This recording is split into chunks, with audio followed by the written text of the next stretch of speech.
बिस्मिल्लाहिर्रहमानिर्रहीम अस्सलाम वालेकुम। Welcome back to our new class of thumb rules for civil engineers. इसमें जैसा कि हमने कंक्रीट का और स्टील का जो दो क्वांटिटीज थे वो हमने निकाल लिए, जो कि हमारे पास थंब रूल्स होते हैं। अब हम नेक्स्ट करेंगे, हमारे पास जो है नेक्स्ट डेटा में वो हमारे पास है शटरिंग का, जिस तरह हमने पहले लेक्चर में भी इसका जिक्र किया था। तो shuttering cost is taken as 15 to 18% of the total construction of the building, और shuttering work is done to bring the concrete in shape. ये सबको पता है कि शटरिंग हम किस लिए करते हैं। शटरिंग जब भी हम करते हैं तो फॉर एग्जांपल हम उसको कंक्रीट को एक शेप में करने के लिए, एक शक्ल, कंक्रीट को एक शक्ल देने के लिए हम जो है ना शटरिंग इस्तेमाल करते हैं। लेकिन नॉर्मली हमारे पास जो टोटल कंस्ट्रक्शन ऑफ बिल्डिंग होती है उसका 15 to 18% जो है ना वो शटरिंग कास्ट होती है। फॉर एग्जांपल हमारे बिल्डिंग की कास्ट है 1 मिलियन, तो उसमें से 15 to 18% जो है ना वो हम जमा करेंगे शटरिंग कास्ट के लिए। Number two, thumb rule to estimate the shuttering required is 6 times the quantity of concrete or 2.4 times of the plinth area। अब इसके एग्जांपल भी मैंने यहाँ पे मेंशन किए ताकि आपको आसानी से मैं समझा सकूं। Concrete quantity for example 0.5 cubic metre है, या हमारे पास पिछले एग्जांपल में जो कंक्रीट की क्वांटिटी कैलकुलेट कर लेते हैं तो हमारे पास 3 मीटर क्यूब आई थी।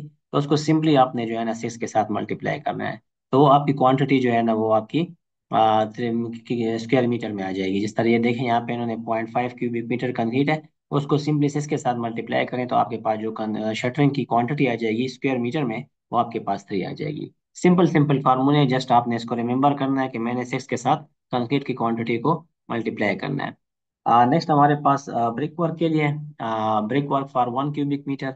अगर हमारे पास ब्रिक की थिकनेस 230 mm हो, तो cement quantity in metre cube हमारे पास 0.876 मीटर क्यूब आएगा। सीमेंट बैग्स जो होंगे वो हमारे पास 25.4 बैग्स आएंगे। और अगर हमारे पास हाफ हो, ये 9 इंच ब्रिक वर्क है और ये हमारे पास जो है ना 4.5 इंच ब्रिक वर्क है। ठीक है, जो पाकिस्तानी है या जो कि FPS सिस्टम इस्तेमाल कर रहे हैं उनके लिए मैंने आपको बता दिया, ये 9 इंच है और ये हमारे पास 4.5 इंच है। और में 230 हो गया और 115 मिलीमीटर हो गया। तो इसके लिए 0.218 मीटर क्यूब है, ये हमारे पास 6.32 बैग्स आता है। नेक्स्ट में हमारे पास था हम लोग जो है सीमेंट मेजनरी क्वांटिटी। ठीक है, और cement masonry type and mix, जब हम 1:6 करते हैं तो सीमेंट की क्वांटिटी हमारे पास 0.124 बैग्स आती है। और सीमेंट क्वांटिटी इन केजीज जो है ना हमारे पास 6.2 केजीज आती है। अब यहाँ पे मैं आपको ये भी बताता चलूँ कि ये 6.2 जो है किस तरह है। हमारे पास वन बैग जो है ना, one bag of cement is equal to 50 KG.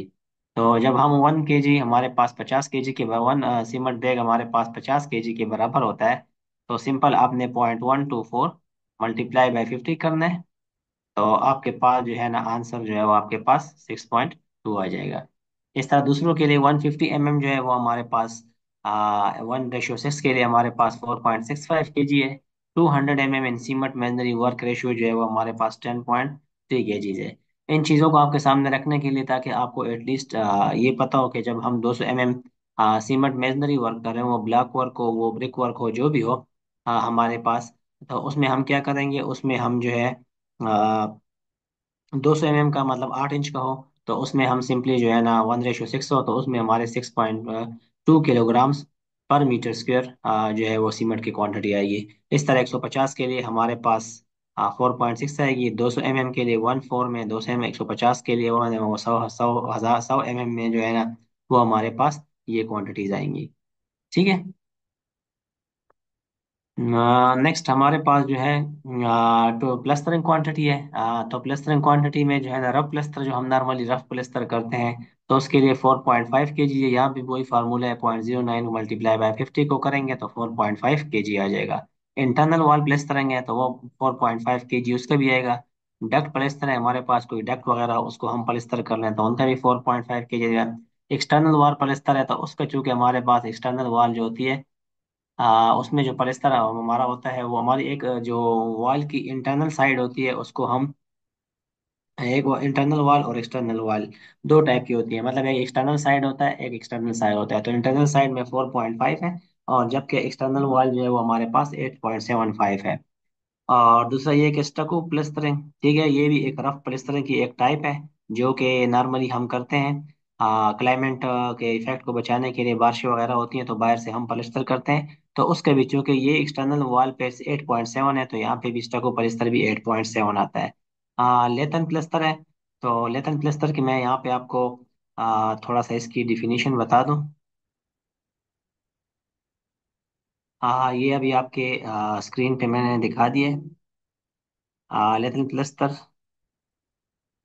ये मॉडर्न स्टील को यूज यानी एक्सटीरियर सीमेंट प्लस्तर वॉल कवरिंग, ठीक है, जिस तरह मैंने जिक्र किया था, एक रफ प्लस्टरिंग है। It is usually a mix of sand, portland cement, lime and water, but may also consist of proprietary mix of additives including fibers and synthetic acrylics that add strength and flexibility। ठीक है, तो इसमें हम जो है ना, ये थोड़ा सा मॉडर्न किस्म का है और थोड़ा सा एक्सपेंसिव भी है, क्योंकि इसमें हम डिफरेंट टाइप के एडिटिव्स भी मिलाते हैं। Lath and plaster is a building process used to finish mainly interior dividing wall and ceiling। और लेथ प्लस्तर जो होता है ना, वो हमारे पास नॉर्मली जो है उसके लिए हम यूज करते हैं डिवाइडिंग वॉल्स के लिए, इंटीरियर जो होता है, और सीलिंग्स के लिए, मतलब ये हमारे इंटीरियर जो फिनिशिंग वगैरह होती है उसके लिए हम इस चीज को हम यूज करते हैं। और नेक्स्ट क्लास में इंशाल्लाह हम पढ़ेंगे टिप्स फॉर सिविल इंजीनियर, के सिविल इंजीनियरिंग के लिए इस पर साइट हमारे पास टिप्स क्या है, तो उसी को इंशाल्लाह हम डिस्कस करेंगे। तब तक के लिए अल्लाह हाफिज और सी यू इंशाल्लाह।